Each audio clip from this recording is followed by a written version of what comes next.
Hey, what's up, YouTube? Welcome back to my channel. Today we're going to get into the massive flesh pit monster. Now, if y'all don't know, this monster was like, formed a big hole, like a big pothole you do not want to drive in. But there's no driving over there. But it's a flesh monster. They got creatures in there you never heard of, and yeah, it's wicked in there. We just gonna get into this. It's a little off topic from my page. You already know you here with Life Hacks with Jay, but today we looking into monster hacks, cause I ain't trying to walk into none of them holes, So let's get right into it. Discovery, or if an underground organism of unfathomable size were unearthed in the United States, you might expect widespread panic at the horrifying discovery, or expect the US government to block off the cosmic terror from civilians. You might not expect the entity to be turned into a theme park marketed towards all ages. But did y'all hear that? They turned the park. They turned the monster, the massive monster we talking about that we looking into right now. They turned the monster into an amusement park, so everybody could walk through this monster and see his organs. And mind you, this monster, I'm not gonna spoil nothing. Let's just watch it. That's what happened with the thankfully fictional Mystery Flesh Pit National Park. The name given to a creature of indeterminate size and origin that was nonetheless turned into a tourist attraction. Mystery Flesh Pit is an ongoing multimedia narrative project by creator Trevor Roberts, who you can follow and support in the links below. The story of the pit is told through flyers, advertisements, and posters that rebrand the horrifying life form as a relaxing family getaway. And it's this upbeat language around something so Yo, you telling me they made a map? Bro, they made a map of the monster. That's how big he is. I'm pretty sure that's like 100 miles, bro. Like, what is that? Blatantly terrifying that makes the Mystery Flesh Pit project so amusing and so unsettling. Just the sort of thing to cover at this spooky time of year. But since venturing into the darkness of an unknown organism is a little frightening to do on one's own, Edge will be joining me for this entry. He makes great content about prehistoric life, unique modern animals, and bizarre cryptids, so he's just the person to help investigate this mysterious organism. Now let's begin our descent. Unearthed accidentally in the early 1970s, the Mystery Flesh Pit, also known as the Permian Basin superorganism, is located in West Texas. Discovered by oil workers, the first tours of the pit were given by James Jackson, a small-time oil man and showman. The Mystery Flesh Pit was then further studied and reinforced by Anodyne Inc., a deep mining corporation who opened the park as a tourist attraction in 1976, with assurances it was perfectly safe. We know how corporations are. In selling the park to the public, Anodyne downplayed the horrifying nature of the pit itself, creating a friendly cartoon mascot, Caver Coop, who assured families the pit was nothing to be afraid of. The attraction was later absorbed into the national park system in the early 1980s, which led to the Permian Basin superorganism becoming further normalized.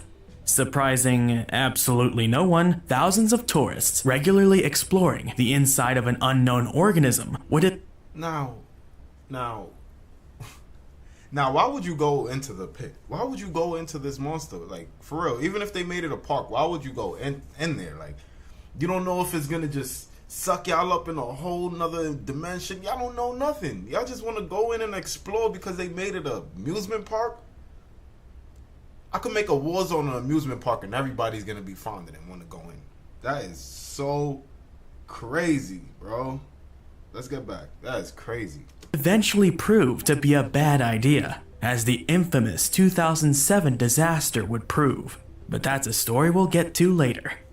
For now, let's try to piece together the material the author has given us to try and understand the pit's biology. Like so many aspects of the pit, the more visceral reality of the organism was glossed over with clinical language by the professionals who first studied it. Since an organism of this size defied conventional science, numerous new disciplines were founded to help understand it. Geobiology is the term used for how the organism interacts with its environment. Looking at this early map, you can see the life form possesses muscular... They have muscles, they have tissues. Yo, bro. They have organs, respiratory systems, skeletal systems. Bro. That's a human being, bro. It's a monster, bro. Ain't no telling me nothing, bro. Gotta take a picture of that real quick, though. For real. That is ridiculous. Their skeletal, nervous, limbic, and vascular systems similar to traditional life, at least on the top layers. This cross-section of the pit, however, might just be a small fragment of a larger, more complex organism. How large? Data collected from a series of boreholes shown in this diagram suggests that in some places the organism extends over 30 kilometers below the Earth's surface. For reference... So they don't even know the rest of the monster, bro. They don't even know if there's a rest in there, like, because he's that big. He's underground more, like, come on now. That's what you call massive, bro. The Marianas Trench is only 11 kilometers deep. Indeed, the author suggests that the pit may well extend into the Earth's mantle, with some of the imaginary scientists implying that the organism may be native to the interior of the planet, having merely surfaced to the upper tectonic plates for unknown reasons. And despite public assurances to the contrary, there's evidence that people working behind the scenes long understood the superorganism to be dangerous. At one point in this fictional alternate history, the US government launched an investigation into the feasibility of using nuclear weapons to kill the life form. Although only the cover of this report was ever photographed, the conclusion seemed to be a resounding no. What made the Permian Basin... So you telling me they had a chance to take this monster out, but instead they wanted to make money off this flesh monster and have this. Oh my God, they wanted people to go and pay for amusement park just to be in a monster, bro. To really make y'all test subjects, bro. Since superorganisms so potentially catastrophic, the answers may lie deeper within. In the early days of the pit, a mission called Project Freefall was planned to chart the organism to a greater depth than ever before. A joint effort between the US government and Russian scientists, the expedition involved a 6-person team lowered into the pit via specialized vehicle. Over a period of 2 weeks, the pod descended down the dark, wet, scooshy pit, reaching regions that had never been explored before.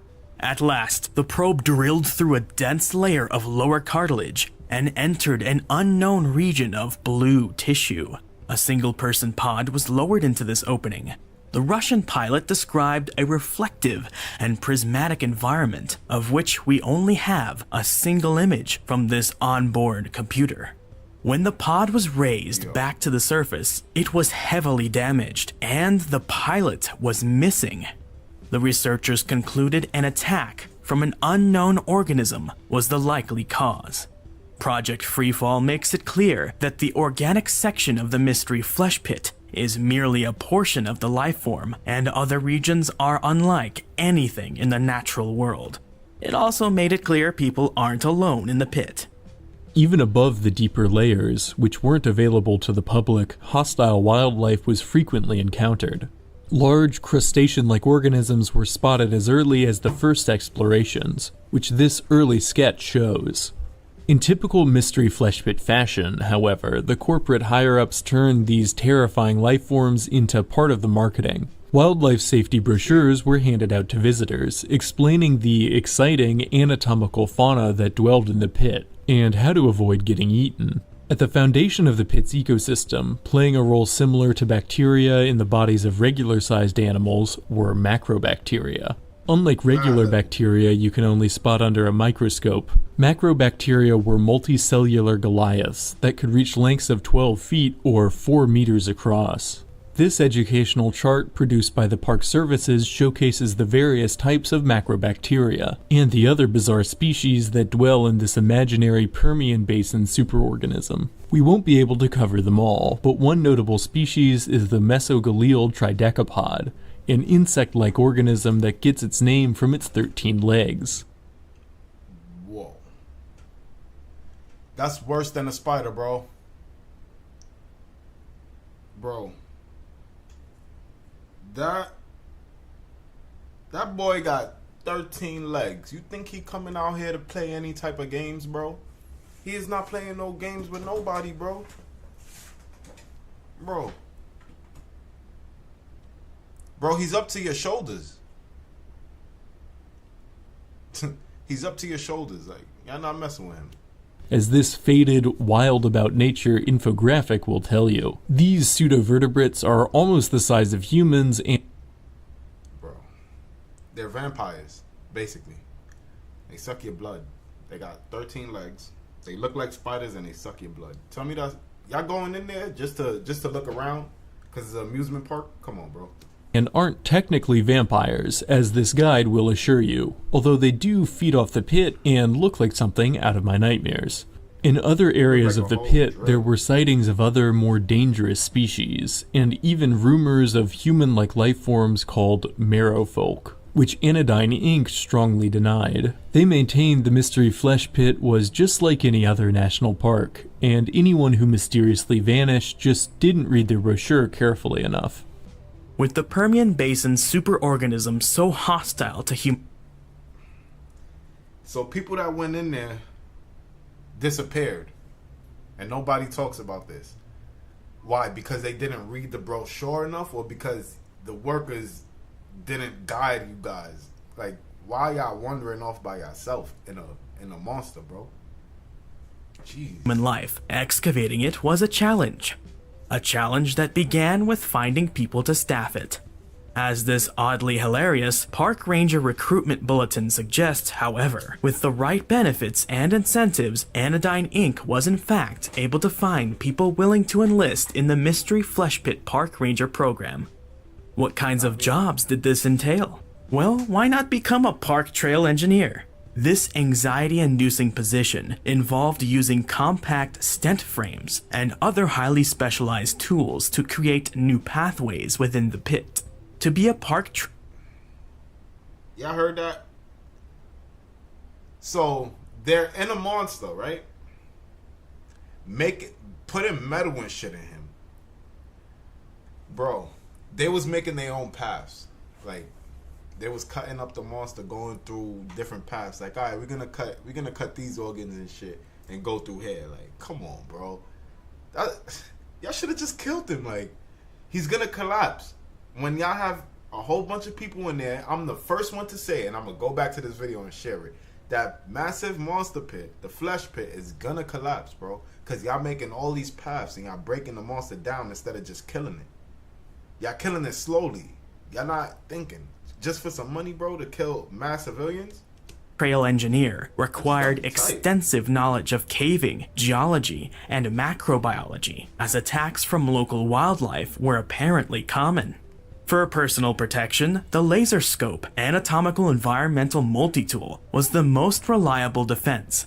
Intended to blast new paths within the Mystery Flesh Pit, this portable tool, an example of which is on display here, was frequently used to ward off aggressive life forms. To more safely traverse the pit's interior, Anodyne Inc. developed the Internal Anatomy Vehicle, or IAV, a vehicle that could traverse the slickest and steepest of routes. Its maneuverability came in part from a rotating mechanical joint that connected the front of the vehicle to the midsection. As tourism increased, the larger Ventarial Environment Excursion Vehicle was developed, which we know from schematics used a set of twin counter-oriented screws for propulsion. These safari vessels could seat up to 8 park guests and take them deep into the pits with supposed safety. Supposed being the key word here, as a mock-up of an incident report tells us that vehicles were bent, melted, crushed, dented, or dissolved at least on some occasions. Maybe traversing the unknown depths of a giant organism isn't a good idea after all. Well, as Caver Dave might say, that's not the right attitude for exploring the Funderground. For adventurous park guests, the opportunity of camping on natural, unreinforced trails was possible with the Interventarial tent, shown here in this diagram. Unlike traditional tents, this collapsible, multi-sided device could endure the crushing shifts and deadly wildlife of the pit while campers slept, at least most of the time. When things went wrong, emergency trail phones were one way to reach the park staff. Called lighthouses by seasoned hikers, these subterranean telecommunication devices were highly advanced for the 1970s. And indeed, the study of the Permian Basin superorganism led to numerous technological breakthroughs. One of many lucrative results from the development of the fictional pit were tremendous advances in the field of computer science. In the early 1980s, Anodyne began to release computers made of nervous tissue taken from the Permian Basin superorganism. With 4 terabytes of organic tissue storage memory, these machines were extremely popular. An even more well-known product exported from the Mystery Flesh Pit was amniotic ballast, a miraculous fluid from deep within the pit, branded as Vita Salve in advertisements such as this one. The product could cure various illnesses and was almost certainly safe to use. That's crazy. But the most notable service Anodyne offered was access to the Mystery Flesh Pit itself. Aside from hiking, tourists paid for access to the amniotic thermal springs. The springs had strong effects on visitors who bathed in them, including making their skin healthier and giving them a euphoric sensation, as long as they could take their mind off the fact they were bathing in an unknown liquid. The true focus of the pit for most visitors, however, was the lower visitor center, a gateway into the deep that took 8 years to construct, with restrooms, a gift shop, and even restaurants. Should look like The a lower mall, visitor bro. center was the... It looked like a mall.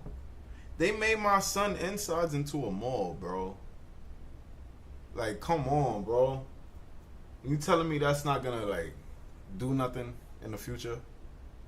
You ain't waste all that money just now in Texas for nothing, bro. Y'all hardly got big buildings, bro. hub of the national park. Was it a good idea to suspend a several-ton building on steel cables They don't in the even middle have of the buildings pit? like that. They got Anodyne bad Inc. houses. soon found out. Cheap rent. At last, we've come to the 2007 disaster and all that follows. On July 4th, 2007, due to Anodyne's negligence, something as simple as heavy rain and a faulty water pump caused a section of the pit to flood to unsafe levels. The result was a catastrophe most had never imagined. The Permian Basin superorganism began to wake up. Imagine waking up from a long nap to find hundreds of tiny bugs had built a miniature hotel in your throat. You'd be pretty mad. At 9:52 p.m., the lifeform began a choking response due to the flooding, causing the entire lower visitor center to be crushed and swallowed deeper into its gullet. But this was just the beginning. According to an incident report, the creature then started to surface, with people living all around West Texas witnessing Yo. limbs. Bro.